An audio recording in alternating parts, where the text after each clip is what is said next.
Hey, what's up everybody? Boss here.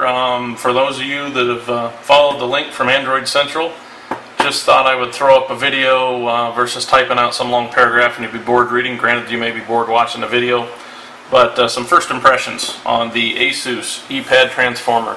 Unfortunately, I wasn't unable to get the dock, as I don't know that anybody in the US has been able to get their hands on. But my first impression, it's definitely lighter than the Zoom. And unfortunately I took the Zoom back about a week or so ago when I ordered this one, and I think it definitely feels thinner. It definitely feels lighter. The volume or the sound of the speakers, which I actually posted up on Android Central questioning, obviously the speakers are here on the side of this. I don't think this has quite as good of sound quality as the Zoom, so I'm going to give the Zoom definitely props for the volume and quality of the speaker, even though they're backfiring. And again, this is just from less than 24 hours. I've got about 4 or 5 hours worth of use on the device right now, and after a full charge, I'm about halfway down. And that's not really fair to say it went 5 hours on half the battery, because I don't know. I was charging it some while I was using it back and forth, so I really haven't done a proper battery test by any means. Now I threw this up, the live wallpaper, just to kind of get a feel for smoothness, and I'm telling you right now, this is a slightly different experience than the Zoom from the standpoint of it just feels a little bit smoother to me. And in portrait mode, which we all know on the Zoom, you would get quite a bit, and I should actually put something on each page, but I don't have.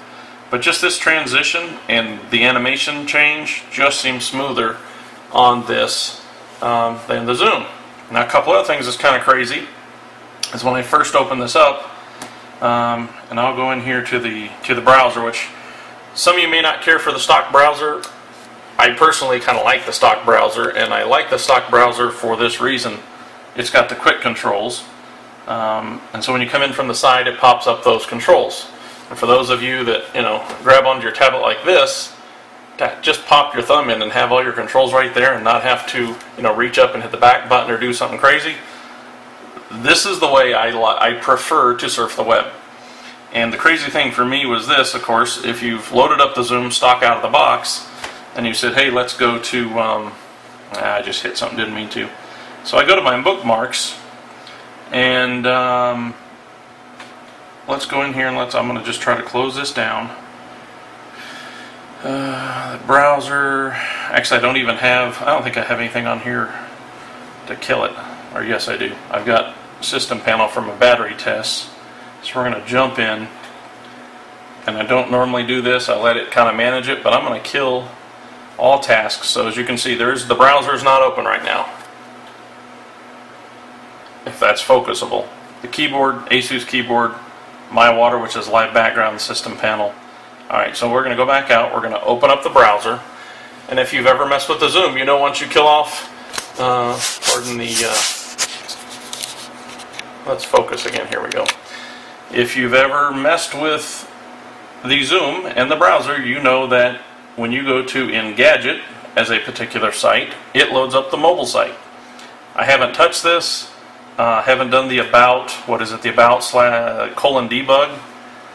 Engadget loads up, oh that's Android Central, nice. How about we add a tab? So I've got another tab coming. Android Central, of course, is loading in the background here. Google, and we're going to go to, where is, oh, I don't even have it, do I? Okay, oh, there's Engadget. So Engadget, guess what? Not a mobile site out of the box. Loads up just like you'd have on your computer. Loads up full screen. And that is something I haven't touched this. It came out of the box, I pulled the plastic off, I loaded up a few apps that I knew I had, did the backup from my Google account, and here we are. First tablet that I'm aware of, you don't have to tweak the dang thing or say I want mobile site or full site. And that same thing applies to, I believe it was ESPN. If you pull the ESPN up on the iPad, the Zoom, whatever, you're going to get prompted on the iPad to choose mobile or full site, and then you hit a button up top and it saves it. This just loads full sites. which is freaking awesome. I mean, that's exactly what I want in a pad. I don't want to have to say, oh, it's a mobile site, and then root it and hack it to get it to work. So in full tab browsing, and I'm going to pull out the stylus here just for a little bit of precision. As you can see, it changes through. Everything's loaded in. And as with any new device, initially, most of the kind of stickiness on the screen, and I'm not sure what that is. I just took I took basically a little cotton cloth, wringed it out so it was just barely damp, and kind of wiped the screen a little bit. And it definitely it's got a much slicker feel now. Before, it kind of had a tacky feel right out of the box. So it feels much better, and I can actually do the finger scrolls and mess around with it a little better.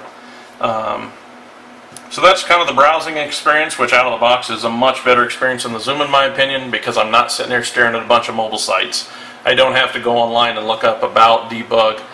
And I know for all you people that love Android and are kind of geeked out on it, I can go that route.